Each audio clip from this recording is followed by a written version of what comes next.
know something. I do believe that Jesus is most likely the Messiah. Why do you believe that? I've seen too much. Then why are you doing this? I suppose I have not seen enough. My house shall be called a house of prayer, but you make it a den of thieves! By what authority are you doing these things? My own!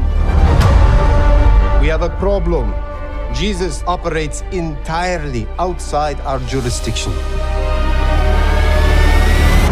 Woe to you, scribes and Pharisees! Stop this at once! The world is changing, and Jesus offers a vision to redeem it. He's not the Messiah! I want peace, just like you. If you go through with this, our alliance is over. There is talk of a collaborator from within his own followers. I ask that you keep your distance from me in Jerusalem these next few days. Why?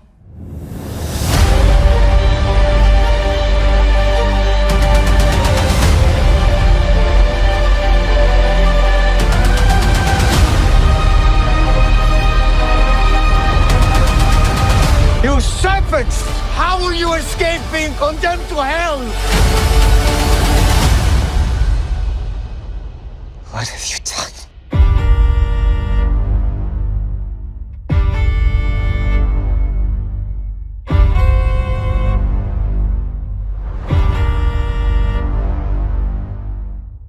Hello, everyone. My name is Heather Hurt with the NRW, where nerds rule the world, and I'm here with Luke Dimyan. I hope I said that right. Dimyan. Oh, okay. Sorry, I apologize. I'm terrible with names. I'm going to admit it. No, I kind of wish I was a Dimyan. It's I've changed my first name to Neil. Make it a thing. There you go. You know, just that twinge and really confuse everybody. Absolutely. We'll just like leave him grasping for more. It's like, what is he? I don't even know. Who plays Judas? And if you don't know who Judas is, read any book ever. Just read. Yeah. In the series The Chosen. Check out a Lady Gaga song. Is she also a big fan over there? I mean, yeah, it's anything. Just read anything. Anything, please. Please read. For the love of God, TikTok has taken too much from us already. We're losing a generation to screens. Read, come on. Or to be fair, if you have to, go to TikTok and just search Judas. You will find information. Might be on the wrong side, but at least you'll figure it out. True. But be careful though. If you do search Judas and you just leave it empty, you might just find a bunch of Gojo versus Sakuna edits. Again, to the Judas theme song by is it a theme song? It isn't, but Lady Gaga sings it, so unofficial theme. I'm sorry, Heather. No, you're good. We're having fun. I love it. I love and to be fair, I love the nerd shit. So let's keep doing that. I felt like it was fair.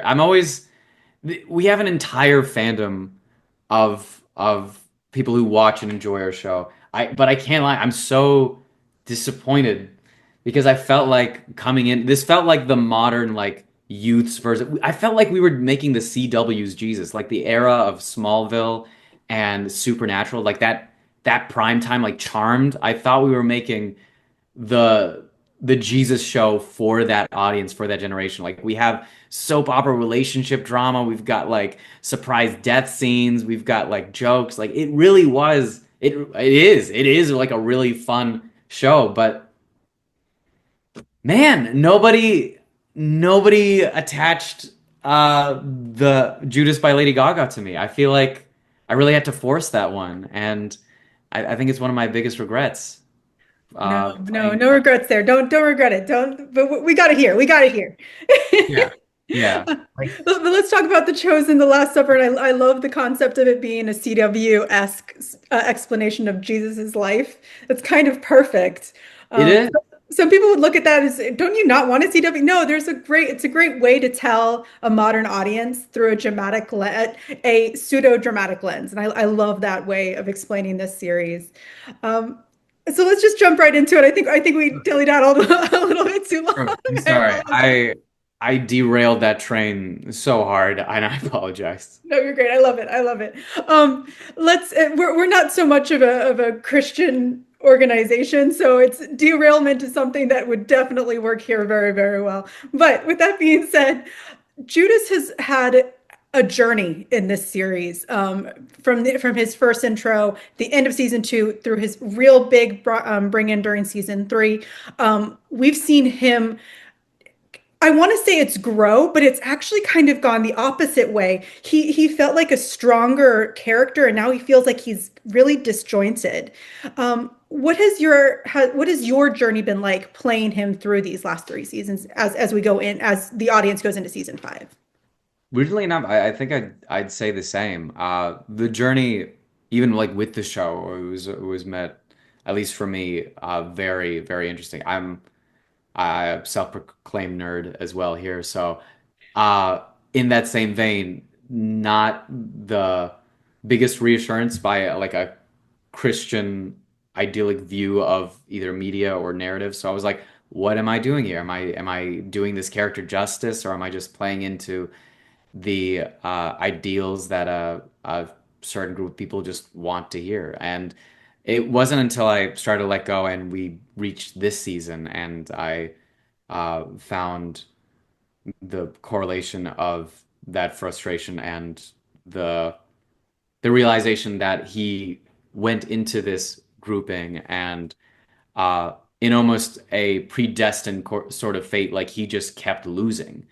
Like every time he'd have a scene, he'd either be corrected or he'd be wrong, or he would just have this constant state that he was doing something wrong, which I always just saw. I was like, oh, then play into that natural like paranoia, that anxiety that just will riddle him throughout the entirety of his following with Jesus. Is, am I just doing something wrong? Why am I here? What's my purpose here?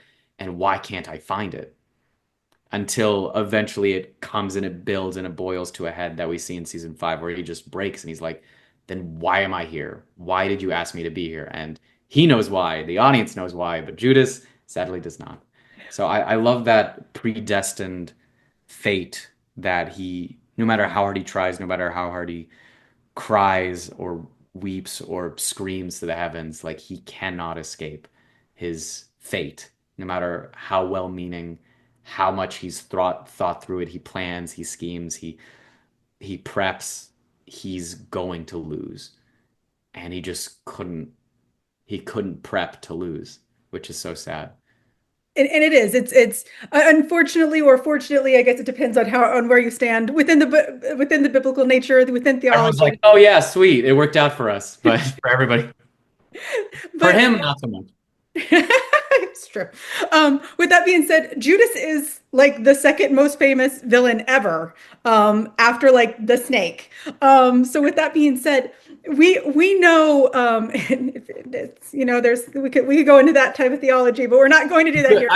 It's true. I don't know how much time we've got. We could, but we won't. But with that being said, and I watched a couple of your interviews, in prep for this, because I'm a good press person. I do my job. But with that being said, you've made the comments before about how you kind of, it wasn't necessarily an obstacle, but you wanted to play Judas as kind of a normal person to break that notion that he is already the bad guy. What kind of difficulties have you had, especially now how we're leading into him being the actual bad guy now? What kind of difficulties have you had in playing him?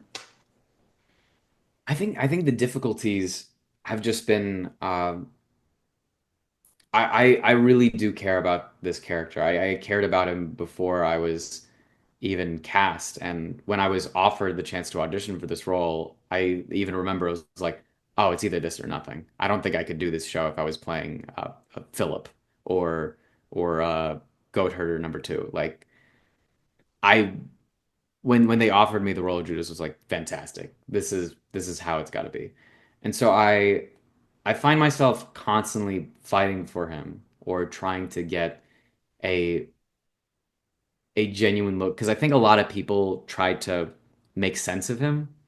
They try to give him like a definition of like, oh yeah, that's why it is. Like, oh, and there's his true nature. I'm like, I don't think that's how it is. Like they try to use sometimes the chosen to enforce or define their pre-existing beliefs in scripture instead of welcoming maybe something new for the character. So I think I definitely put a lot of pressure on myself, and I tried to focus as much as I can. I was like, oh, I want to make that as difficult as possible. I want the motivations, the nature of this character to confuse them as much as possible. So they have to face uh, what I believe is an irrevocable,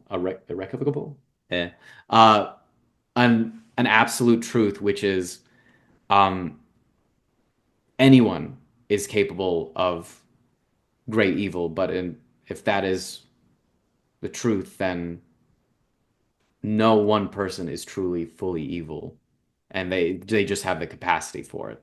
And in such a sense, they also have the capacity of great good.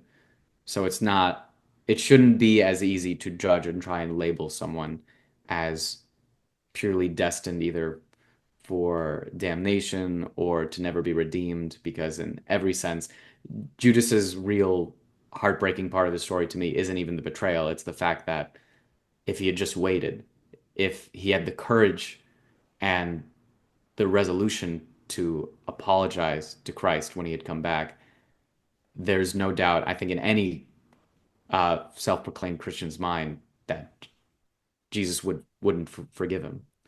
But it's not the question of being forgiven. Peter got forgiven for his denial and betrayal. All the disciples got forgiven after they left and scattered from Gethsemane. Like, Judas was the only one who fully decided and defined himself as irredeemable. And I feel like that's a deeper and more touching lesson to learn from him, and something that I think is much more relatable that all of us deal with, like learning to forgive and allow ourselves to grow from our past mistakes, which I just think that's a harder thing to do in a conversation that not only people in the church should be having, but I think is relevant to anybody in any stage of life.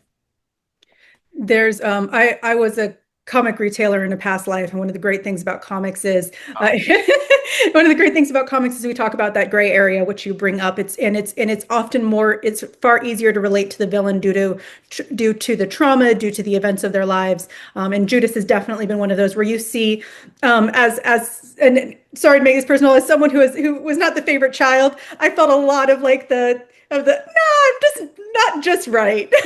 Heather, are we relating? Are we connecting on a personal level now? I think so. I think so. This is very mutual on this. With that being, I do want to talk about what we are to expect. The first two episodes of The Chosen, The Last Supper, are now out with Judas's story. We're literally coming to the end here. What are you hoping that the audience gets out of your portrayal, out of what happens to Judas in this fifth season?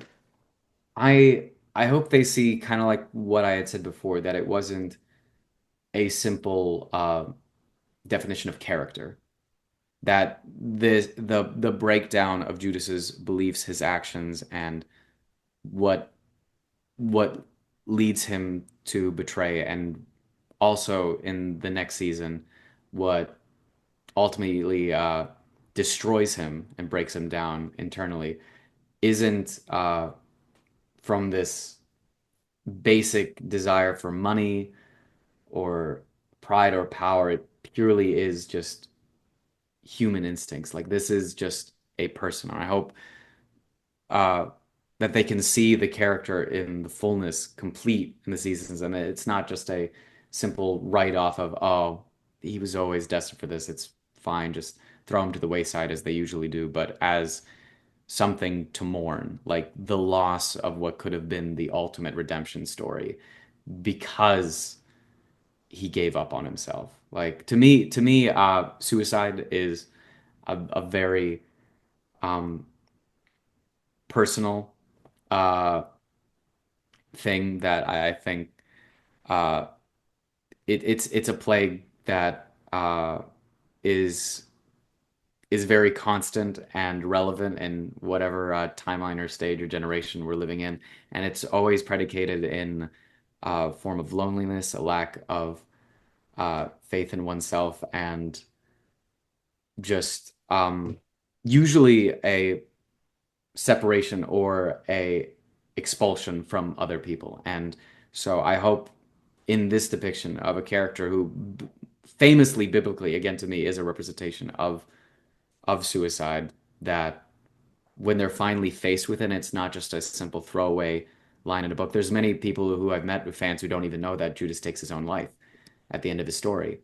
I hope it presents them with an ideal that this isn't a man who took pleasure in his wrongdoing.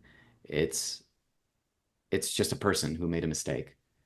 And the person that he hurt the most out of all of it was himself. And that's not something to judge or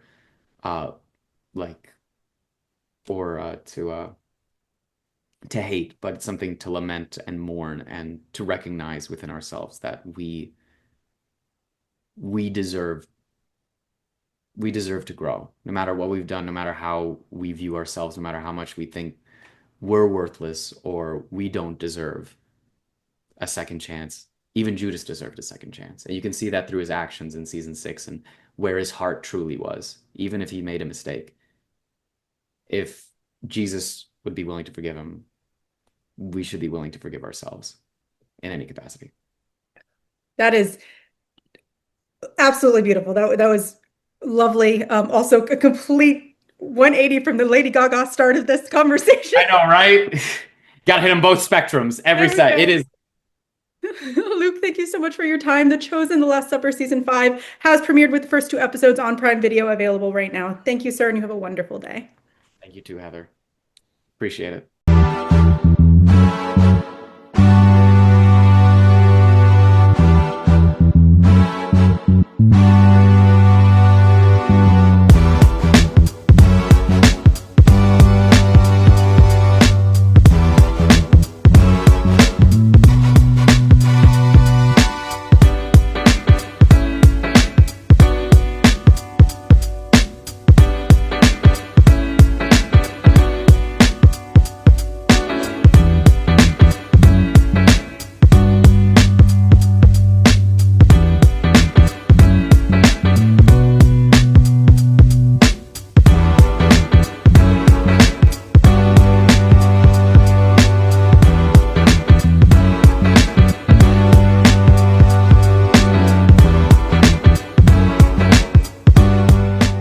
Nerds rule the world. Pleasure chatting with you. Love to all my nerds who rule the world. Yeah. Nerds rule the world. Yes, we do. Thanks. Nerds rule the world. Thank you. I love the nerds ruling the world, so more power to you. Patrick, what up, man? And yes, they do. Nerds rule the world, kid. Yes, sir. Thank you. Awesome. KAYFABEYBABY, nerds rule the world. Hello. Yes, they do. Yes. Oh, nerds rule the world. I got.